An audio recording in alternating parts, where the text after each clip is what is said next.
Bientôt, il faudra vous verser des royalties pour être antisémite, extrait des échanges de mails entre Alain Soral et la compagne de Dieudonné sur la paternité de la quenelle.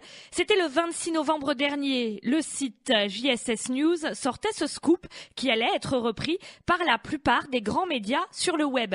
Rétrospectivement, cela ressemble à un prélude au piratage massif qui s'en est suivi, puisque 2 semaines plus tard, le site de Dieudonné s'est retrouvé hors service, l'œuvre d'un hacker qui veut lutter contre la dieudosphère et les idées antisémites qui y sont propagées. Le fameux hacker s'est déjà exprimé sur plusieurs médias, plusieurs fois sur des sites internet d'information, mais c'est la première fois qu'il parle aussi longuement au micro d'une radio. Comme cela a été le cas pour ses précédentes interviews, nous avons dû modifier sa voix, une exclusivité Judaïque FM. À noter, l'entretien a été enregistré jeudi dernier, donc avant que le ministère de l'Intérieur n'annonce sa volonté de faire interdire les shows de l'ex-humoriste. Nous avons d'abord demandé au hacker de Dieudonné ce qui l'avait motivé à agir. Tout simplement parce que je travaillais et puis j'ai fait pas mal de choses. Je l'ai fait plus tôt. Simplement, je l'ai pas fait de la même manière. C'est-à-dire qu'avant, je lui coupais complètement son site internet. C'est-à-dire qu'on n'avait plus accès dessus. Je l'ai fait aussi pour Alain Soral et pour d'autres personnes un petit peu de leur clan. Mais là, cette fois-ci, étant donné qu'il y avait des utilisateurs du site qui rentraient en compte, qui participaient eux-mêmes à la vague antisémite avec la quenelle, j'ai donc décidé d'attaquer la base de données cette fois-ci pour réellement pouvoir donner au public, pour pouvoir essayer d'arrêter un petit peu ce phénomène. À Lyon, il y a eu des jeunes se réclamant de la communauté juive qui s'en sont pris physiquement à des personnes ayant posté des photos d'elles effectuant la fameuse quenelle sur le site de Dieudonné et dont vous avez révélé l'identité. Qu'en pensez-vous ? En fait, je ne souhaite pas qu'il y ait des attaques physiques sur des gens qui ont fait simplement des quenelles comme ça à leur travail ou quoi. Après, moi je me dis franchement, ceux qui ont fait des quenelles devant lui, ou quoi, si on peut les attraper, qui sont tapés, tant pis pour eux. Maintenant, je pense qu'il faut pas non plus, il faut savoir faire la part des choses un petit peu, et puis ça serait dommage qu'il y ait des jeunes de la communauté qui aillent en garde à vue. De toute manière, moi je propose un plan plus structuré un petit peu pour pouvoir nuire à Dieudonné, c'est-à-dire que j'ai lancé une grande campagne pour faire interdire les spectacles de Dieudonné, en provoquant des troubles à l'ordre public, quand on appelé, j'en parlerai un petit peu plus tard si vous permettez.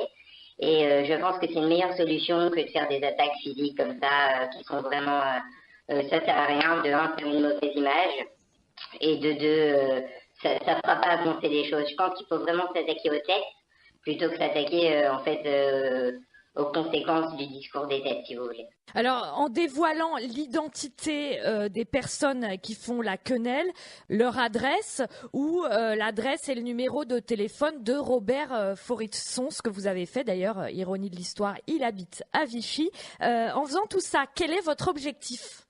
Mon objectif, c'est déjà de les ralentir. C'est-à-dire que vous savez bien que les gens ne sont pas très courageux. Là, ils se permettent de faire tout ça parce qu'ils sont anonymes. Quand on leur coupe l'anonymat, en fait, déjà, ça ralentit vraiment le mouvement. Deuxièmement, je pense que c'est bien d'exposer comme ça publiquement Robert Forisson et d'autres. J'ai les numéros et l'adresse de tout le monde, de Soral, même de Kimi Seba en Afrique et en France, de Joël Corbeau, etc., etc. J'ai vraiment l'adresse de tout le monde, je donnerai en temps voulu. Les gens comme ça qui sont en train vraiment de faire une guerre contre notre communauté, on doit les exposer, on doit un petit peu les calmer, on doit leur montrer que nous aussi on peut réagir, qu'on n'a pas peur d'eux. Et voilà, c'est pas mon but en les exposant, et c'est surtout de nuire à Dieudonné, comme je l'ai déjà dit, financièrement, puisque évidemment, maintenant que les gens savent que son site est hacké, ils ont moins envie d'aller dépenser leur argent pour acheter des objets ou pour prendre des abonnements sur son site, tout simplement.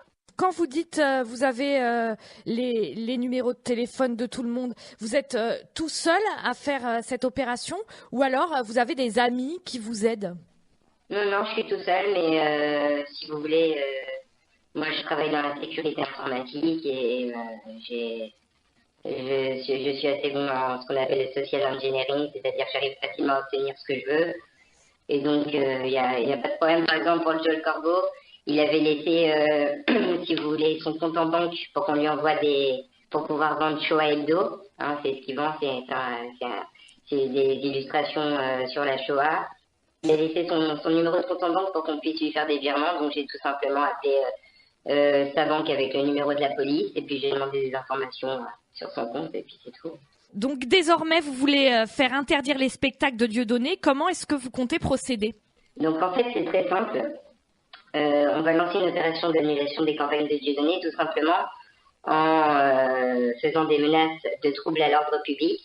Il faut savoir qu'il y a beaucoup de maires et de préfets qui souhaiteraient faire annuler les spectacles de Dieudonné. Simplement, ça a été fait par exemple à La Rochelle, mais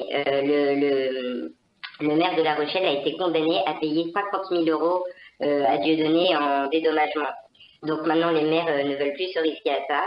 Donc pour pouvoir les aider à faire annuler le spectacle, il suffit tout simplement d'appeler en masse la mairie et la préfecture de la ville concernée à chaque fois, et de faire une menace de l'ordre public, chacun avec ses mots, en disant qu'on est prêt à venir défendre physiquement nos idées si jamais Dieudonné joue. Défendre physiquement nos idées, c'est-à-dire?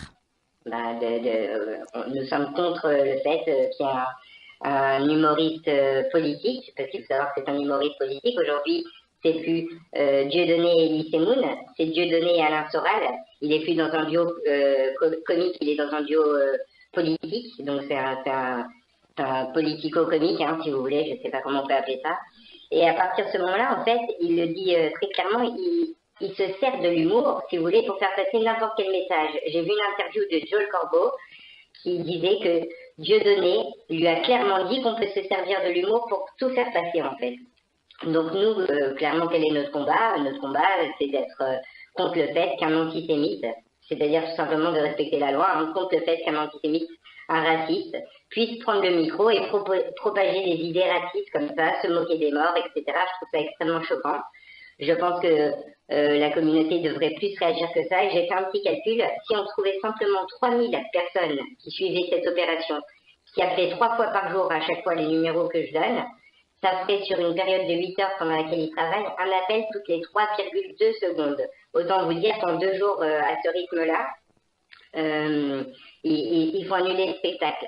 Donc il suffirait de la motivation de seulement 3000 personnes, 3000 juifs ou 3000 amis des juifs, qui nous aident, 3000 personnes en union, et 3 appels par jour. Et je vous garantis qu'on peut annuler tous les spectacles de Dieudonné, c'est aussi simple que ça. Alors, l'annulation des spectacles de Dieudonné, c'est une chose, mais votre site, est-ce qu'il a déjà été attaqué depuis le début que vous avez mis ces informations en ligne sur Dieudosphère Act? Oui, alors le site c'est dieudosphèrehacked.su, il est promis sur la requête Dieudosphère, quand on tape Dieudosphère sur Google, si vous voulez le trouver facilement. Et oui, j'ai déjà eu des tentatives d'attaque, on va dire. Il y a notamment Anonymous d'Afrique du Nord qui ont essayé d'attaquer le site, ils s'en sont vantés auprès de Dataz.